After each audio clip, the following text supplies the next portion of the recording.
तो चलिए आज बात करते हैं सैमसन की। ये सिर्फ एक पुरानी कहानी नहीं है, बल्कि ये शक्ति, कमजोरी और आखिर में मिलने वाले छुटकारे की एक बहुत ही गहरी मानवीय कहानी है। हम देखेंगे कि कैसे दुनिया का सबसे मजबूत आदमी सबसे कमजोर हो सकता है और कैसे उसकी सबसे बड़ी हार ही असल में उसकी सबसे बड़ी जीत बन गई। जरा सोचिए, एक हीरो जिसकी आंखें छीन ली गई हैं, अपने दुश्मनों की जेल में चक्की पीसने पर मजबूर है। ऐसा लगता है कि मानो सब कुछ खत्म हो गया। लेकिन ये उसकी कहानी का अंत नहीं है, बल्कि ये उसकी सबसे बड़ी जीत की शुरुआत है। तो सवाल यही उठता है ना, कि आखिर दुनिया का सबसे ताकतवर आदमी, अंधा, जंजीरों में जकड़ा हुआ, एक जानवर की तरह चक्की पीसता हुआ, इस हाल में पहुंचा कैसे?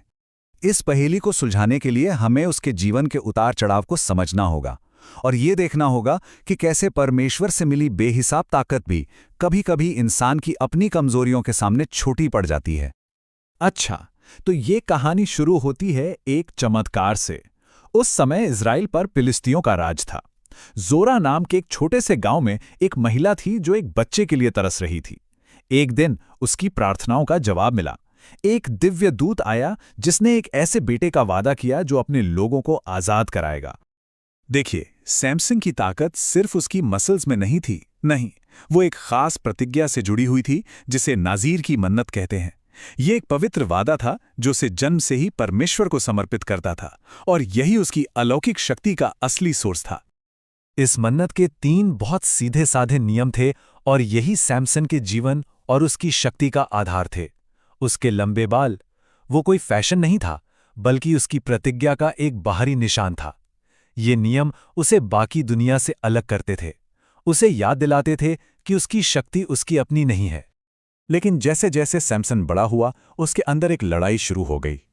एक तरफ उसे एक उद्धारकर्ता बनने के लिए, अपने लोगों को बचाने के लिए बुलाया गया था, वहीं दूसरी तरफ उसका अपना घमंड और गुस्सा उसे बार बार व्यक्तिगत बदला लेने के लिए उकसाता था, और ये चीज़ उसे उसके असली मकसद से दूर ले जा रही थी। यहाँ सैमसन की ताकत के कुछ सबसे हैरान कर देने वाले कारनामे हैं। लेकिन एक बात पर गौर कीजिए, ये सिर्फ बहादुरी के काम नहीं थे, बल्कि ये व्यक्तिगत अपमान की हिंसक प्रतिक्रियाएं भी थीं। हर बार उसकी ताकत का इस्तेमाल बदला लेने के लिए हो रहा था, बचाने के लिए नहीं। 1000, ये वो नंबर है जो सैमसन की अविश्वसनीय शक्ति को दिखाता है। सोचिए, जब उसके अपने ही लोगों ने उसे धोखा दिया और दुश्मनों के हवाले कर दिया, तब भी परमेश्वर की शक्ति ने उसे नहीं छोड़ा। एक मामूली से गधे के जबड़े की हड्डी से उसने पूरी की पूरी सेना को हरा दिया। और फिर आती है दलीला। सैमसन को उससे प्यार हो जाता है और पलिश्ती शासकों को इसमें एक बड़ा मौका दिखाई देता है।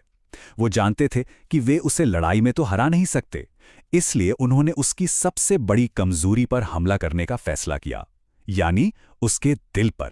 पलिश्तियों ने दलीला को 5500 चांदी के सिक्के देने की पेशकश की। उस जमाने में ये एक बहुत बहुत बड़ी रकम थी, और इसी पैसे के लालच में उसने उस आदमी को धोखा देने की योजना बनाई जो उससे प्यार करता था, और उसकी शक्ति के उस सबसे बड़े राज को उजागर करने की ठान ली। दलीला बार बार लगातार सैमसन से उसकी शक्ति का राज पूछती रही। सैमसन ने एक के बाद एक झूठ बोला, लेकिन वो पीछे नहीं हटी। वो उसे भावनात्मक रूप से तोड़ती रही, दिन रात उसे परेशान करती रही, जब तक कि वो सच बताने के लिए मजबूर नहीं हो गया। और आखिर में सैमसन टूट गया। उसने अपनी जिंदगी का सबसे बड़ा राज, अपनी प्रतिज्ञा का वो राज, उस औरत को बता दिया जिससे उसे धोखा देने के लिए पैसे दिए गए थे। ये वो पल था जब उसका दिल उसके दिमाग पर हावी हो गया और उसने अपनी सबसे कीमती चीज को यूं ही सौंप दिया। सैमसन की मन्नत टूट चुकी थी, और इसका नतीजा बहुत जल्दी और बहुत भयानक निकला। जैसे ही उसके बाल काटे गए, उसकी सारी ताकत चली गई। और फिर आता है कहानी का सबसे दुखद वाक्य। परंतु वह नहीं जानता था कि यहोवा उसे छोड़ गया है।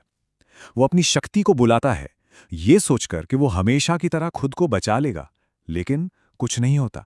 उस पल में उसे एहसास होता है कि वो अकेला है। लेकिन उस जेल के अंधेरे में भी उम्मीद की एक किरण थी। जहां पलिश्ती जश्न मना रहे थे, वहीं सैमसन के बाल, उसकी मन्नत का प्रतीक, धीरे धीरे फिर से बढ़ने लगे थे। ये एक संकेत था कि परमेश्वर ने उसे पूरी तरह से नहीं छोड़ा था, कि उसकी कहानी अभी खत्म नहीं हुई है। कहानी का आखिरी सीन उनके देवता दागोन के मंदिर में होता है। हजारों पलिश्ती अपनी जीत का जश्न मना रहे हैं, नाच गा रहे हैं और अपने गिरे हुए दुश्मन का मजाक उड़ा रहे हैं।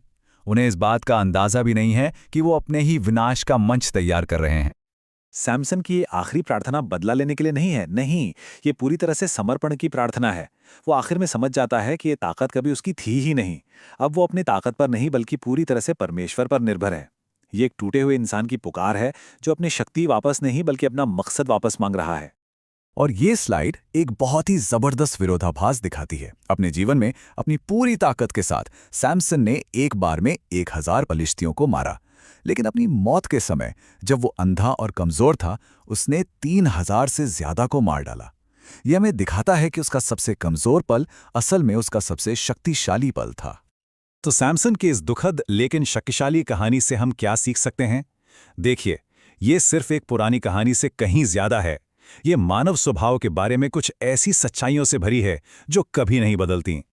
सैमसन की कहानी हमें सिखाती है कि हमारी सबसे बड़ी कमजोरी में ही सच्ची ताकत मिल सकती है।